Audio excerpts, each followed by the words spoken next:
오늘도 한날 믿음으로 주님 바라보고 우리에게 주실 약속 바라보고 믿음으로 나아가는 우리 사랑하는 성도님들의 삶 속에 하나님이 약속하신 것 이루어 주시는 은혜가 임하시기를 주의 이름으로 축복합니다. 오늘 말씀의 제목은 22절 마지막에 있는 문구를 제목 삼아 봤습니다. 22절에 친히 너희를 위하여 싸우시리라. 친히 너희를 위하여 싸우시리라. 하나님 우리를 위하여 싸우신다고요. 내가 싸우는 것이 아니라 우리는 하나님만 믿고 의지하고 주님만 사랑하면서 살면 돼요. 그러면 일하시는 분은 하나님이세요. 우리를 사랑하시기 때문에. 그래서 오늘 이 신명기 3장에는 이 모세의 고백 가운데 우리가 아는 아모리 왕 시혼 또 바산 왕 옥을 정복한 이야기가 오늘 본문에 나옵니다. 정복했는데 정복할 때 이스라엘 백성이 정말 싸움에 능한 백성이어서 잘 정복한 것이 아니고요. 하나님께서 이미 약속하셨기 때문에 하나님이 주셨다는 거예요. 그래서 하나님의 약속, 우리가 신명기를 읽으면서 계속 반복하겠습니다만 우리가 기억해야 될 단어는 언약이라는 단어죠. 언약. 하나님은 약속을 먼저 파기하지 않으세요. 하나님은 약속에 신실하신 하나님이세요. 주님의 언약은 영불변하시다고요. 어제 찬송했죠? 370장의 4절에 보면 주님과 맺은 언약은 영불변하시니, 주님과 맺은 언약은 영불변. 하나님 약속하신 대로 하시는, 내가 너에게 약속한 것 다 이루기까지 너를 떠나지 아니하리라. 하나님은요 약속하셨으니까 우린 그 약속 붙들고 뭘 가지고 나가면 되냐 하면 우리의 무기는 다른 게 아니고 믿음이 무기예요. 하나님이 약속하셨으니까 그 약속 붙들고 믿음 가지고 나아가면 하나님이 이기게 하신다는 거죠. 오늘 말씀 제목 삼은 것처럼 너희를 위하여 싸우신대요. 친히 하나님이 나를 위해서 싸우시도록 우리는 믿음 가지고 나아가고 하나님 사랑하면서 살면 된다는 거죠. 자, 2절 3절 보세요. 반복해서 나오는 단어가 또 있습니다. 2절에 보면 이 싸움을 나갈 때 여호와께서 내게 이르시되 그를 두려워하지 말라. 바산 왕 옥이 나와 있어요. 근데 두려워하지 말라는 거예요. 자, 우리는 눈에 보이는 대로 이야기합니다. 눈에 보이는 대로 겁먹습니다. 눈에 보이는 대로 떨고 두려워합니다. 그런데 두려워하지 마라. 내가 그와 그의 모든 백성과 그의 땅을 내 손에 넘겼으니, 2절에 나오죠. 넘겼다는 거. 하나님이 넘기셨다는 거예요. 그리고 3절에도 보세요. 3절에도 우리 하나님 여호와께서 바산 왕 옥과 그의 모든 백성을 우리 손에 넘기심에, 모세는요 그대로 고백하는 거예요. 우리 손에 하나님 너희 손에 넘겼다. 내가 너희 손에 붙였다. 모세도 외칩니다. 우리 손에 하나님 이미 넘기시겠다고 약속하셔서 하나님의 약속에 근거한 선포죠.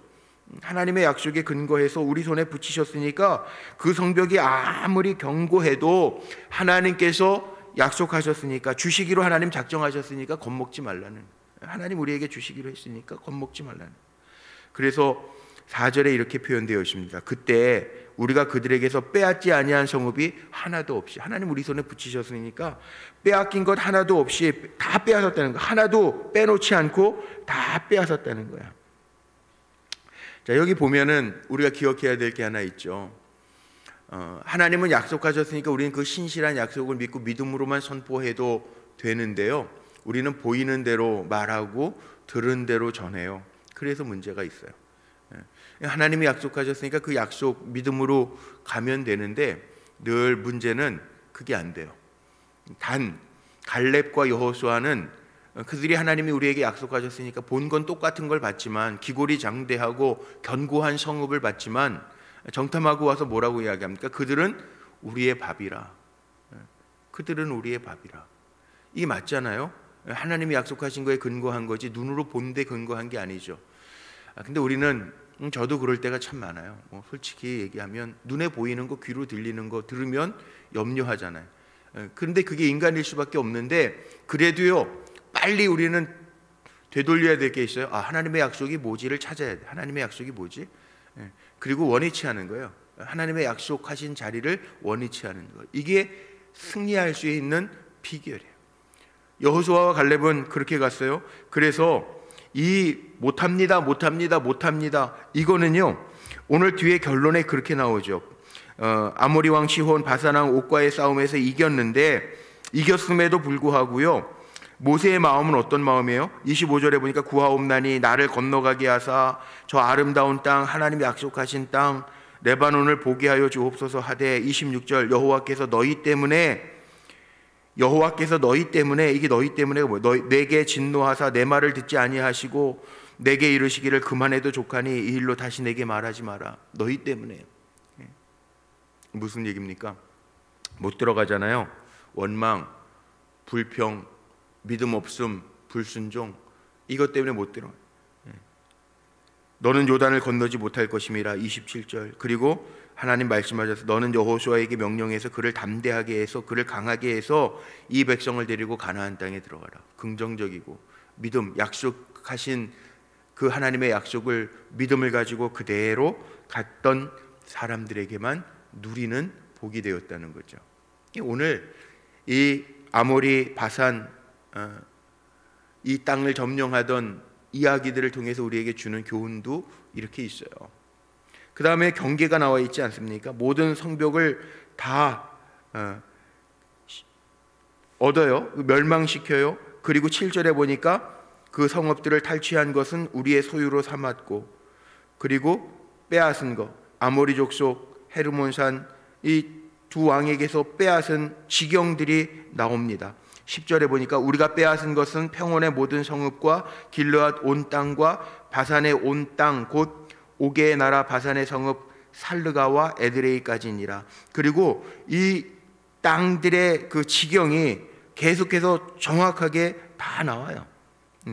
그래서 그 르우벤 자손, 갓 자손, 므낫세 반지파에게 주는 지역들의 이름들이 나오는데, 여기에도 16절로 또 넘어가 보세요. 이게 다 경계를 그어줘요. 르우벤 자손과 갓 자손에게는 길르앗에서부터 아르논 골짜기까지 주었으되 그 골짜기의 중앙으로 지역을 정하였으니 곧 암몬 자손의 지역 야복강까지며 또는 아라바와 요단과 그 지역이요 긴네렛에서는 아라바 바다 곧 여메와 비스가 산기슭에 이르기까지의 동쪽 지역이니라. 다 지역을 정확하게 경계를 그어서 나눠줘요.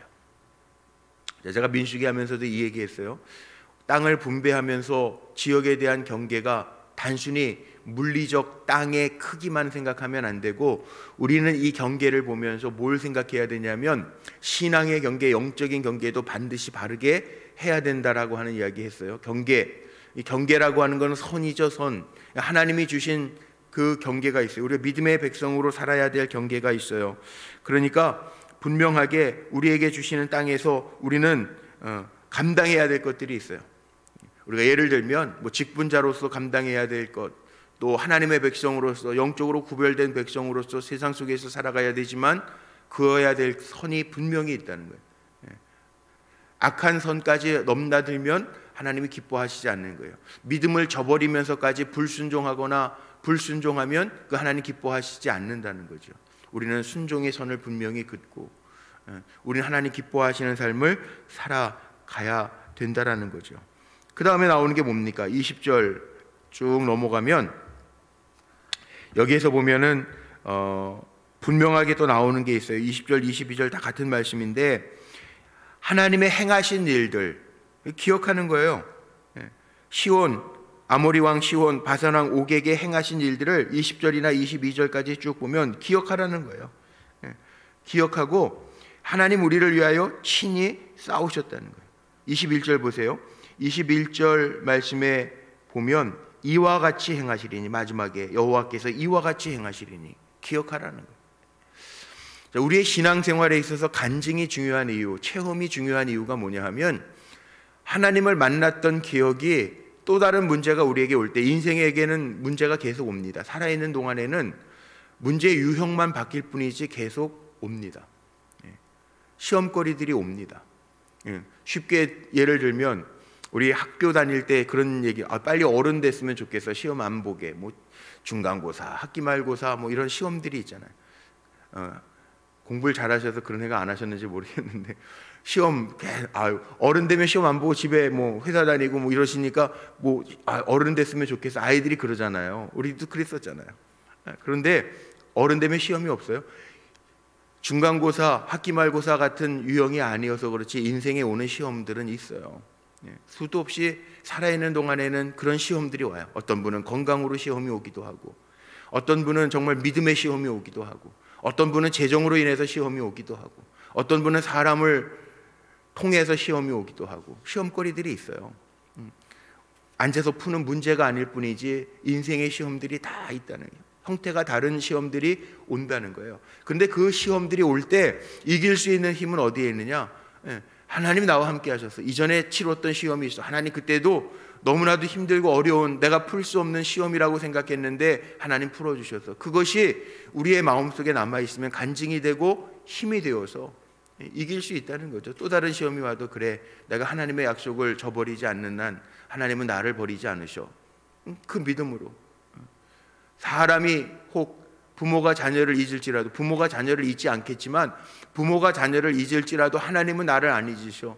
성경에 약속하신 대로 그 믿음으로 버티고 인내하면 하나님이 그 시험도, 약속의 말씀에 있잖아요, 능히 이기지 못할 시험을 하나님 주시지 않는데요. 우리는 또 주님 바라보면서 끝까지 그 주님을 의지하면서 나아가는 거죠. 친히 우리를 위해서 싸우신데, 오늘 제목 삼은 것처럼, 그래서 너희는 어떤 시험을 만나든지 그들을 두려워하지 말라. 너희의 하나님 여호와께서 친히 너희를 위하여 싸우시리라. 나를 위하여 싸우시는 하나님이 계시다라는 거, 그거 믿고 담대함으로 나아가라는 거죠. 하나님 우리 위하시면요, 우리가 잘 아는 롬팔 28 이하의 말씀, 로마서 8장 31절, 하나님이 우리를 위하시면, 하나님이 우리를 위하시면 누가 우리를 대적합니까? 사망이나 기근이나 곤고나 적신이나 칼이랴, 우리를 대적할 수 있는 게 아무것도 없다는 거예요. 하나님이 우리를 위하시면, 그러니까 우리는 어떻게 해야 돼요? 그 주님 사랑하고 의지하고 가면 돼요. 너희 때문이라, 이게 26절이니까 이게 모세가 못 들어가잖아요. 복을 누려야 되는데, 하나님이 세우셔서 복을 누려야 되는데 너는 못 들어간다. 하나님 이것도 약속이었거든요. 너는 못 들어간다. 왜? 1세대들이 원망하고 불평하였기 때문에. 그래서 내 말을 듣지 아니하시고 내게 이르시기를, 이제 그만해도 족하니 이 일로 다시 내게 말하지 마라. 거기까지라는, 거기까지. 우리는 살아가면서 해야 할 일이 있는데, 그게 뭐냐면 하나님 사랑하고 이웃을 사랑하면서 사는 것, 이것이 우리의 사명이에요. 하나님 사랑, 이웃 사랑, 그거 끝까지 마음에 담고 나아가면 돼요. 우상 만들지 말고. 이스라엘 백성들이 못 들어가잖아요. 우상 만들고 원망하고 불평하고, 조금만 틈이 있으면 황금 송아지 만들어 놓고 저기 우리의 신이라고, 눈에 보이니까, 하나님은 보이지 않는데 눈에 보이니까 그거 만들어 놓고 그게 나의 신이라고 얘기하던 이스라엘 백성들 못 들어가요. 우리 안에 내가 하나님 외에 다른 거 사랑하는 거 있으면 다 내려놔야 되는 거예요. 하나님 사랑이 먼저예요. 하나님 사랑 먼저. 하나님 사랑보다 더 사랑하는 게 있으면 하나님 안 기뻐하시는, 다 내려놔야 돼요. 어제도 그런 얘기 하더라고요. 우리 어제 오전에 잠깐 시간 좀 내서 우리 부목사님들하고 우리 목사님들이 다 다섯이서 저기 선한목자교회 선배 목사님 목회하시는데, 며칠 전에 이 어려운 때지만 다음 세대를 준비하면서 비전 센터를 봉헌식을 드리고 나서 아직 거기 예배 드린 적이 없어요. 그 교육관이라고 그러죠. 교육관이라는 비전 센터를 지어 놓으셨는데, 이제 그 온라인 시대에 맞게 아주 미디어 센터를 잘 준비해 놨다고 그러셔서 한번 참고 삼아 보려고 우리 목사님들하고 가까우니까 잠깐 갔어요. 가서 부목사님들, 거기 교회 목사님들이 다 따라다니면서 이제 설명해주고 보여주고, 그래서 보고 왔는데 잘 해놨더라고요. 그리고 나서 이제 거기 목사님들하고 얘기를 나누다가 거기 수석 부목사님이 그런 고백을 하더라고요. 이제 뭐 질문들 하고 이야기 나누고 그러는데, 직원들이 150명 되니까 엄청 많죠. 직원들이 그렇게 많은데, 물론 목회자들이니까 섬기는 예배가 있어요. 일하는 예배가 있어요. 예배가 교인들처럼 하나님 앞에 예배자가 되어서 드리는 예배가 아니라 자기가 맡아서 해야 할 부분들이 있는 그 예배, 그러니까 섬기는 예배가 있어요. 참여자, 예배자로서의 참여가 아니라 섬기는 예배. 그런데 그 목사님이 그런 고백을 잠깐 하더라고요. 섬기지 않고 예배자로 참여하는 예배가 있다. 자기는 그 예배가 너무 좋다는 거예요. 예배자로서 드리는 예배.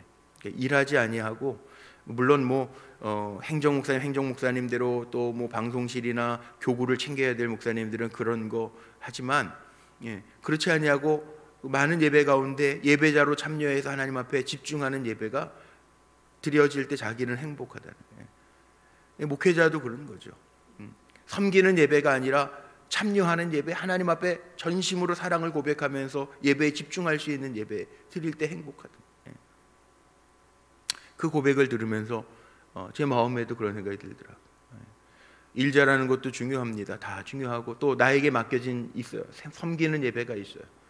그러나 예배조차도, 오늘 저녁 금요 철야 말씀 준비한 게 그건데, 예배조차도요, 주님을 사랑해서 드리는 예배가 있고 일로 드리는 예배가 있다는 거예요.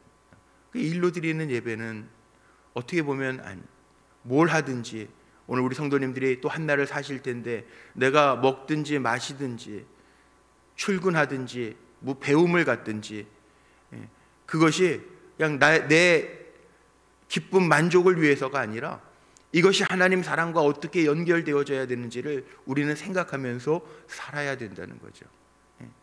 그래 하나님 친히 나를 위하여 일을 이루신다고 그랬는데, 싸우신다고 그랬는데, 나를 위하여 모든 것을, 시편 57편 보면 그런 고백 다윗이 하잖아요. 나를 위하여 모든 것을 이루시는 하나님이라는 고백을 다윗이 하거든요. 정말 나를 위해서 모든 것을 이루시는 하나님이 내가 믿어지고 의지하고 그 약속을 따라 살아가고 있는지 늘 점검해야 되는. 아무리 좋은 걸 가지고 있어도 그것이 주님하고 상관이 없다면 그건 좋은 게 아니에요. 아무리 건강해도 내 건강이 주님의 일과 주님 사랑하는 것과 관계가 없다면 그건 또 아무것도 아니에요. 아무리 많은 것을 가지고 있다 하더라도 그것이 주님과 연관되어져 있지 아니하면 아무것도 아니에요. 우리의 삶은요, 주님과 연관이 되어져 있어요.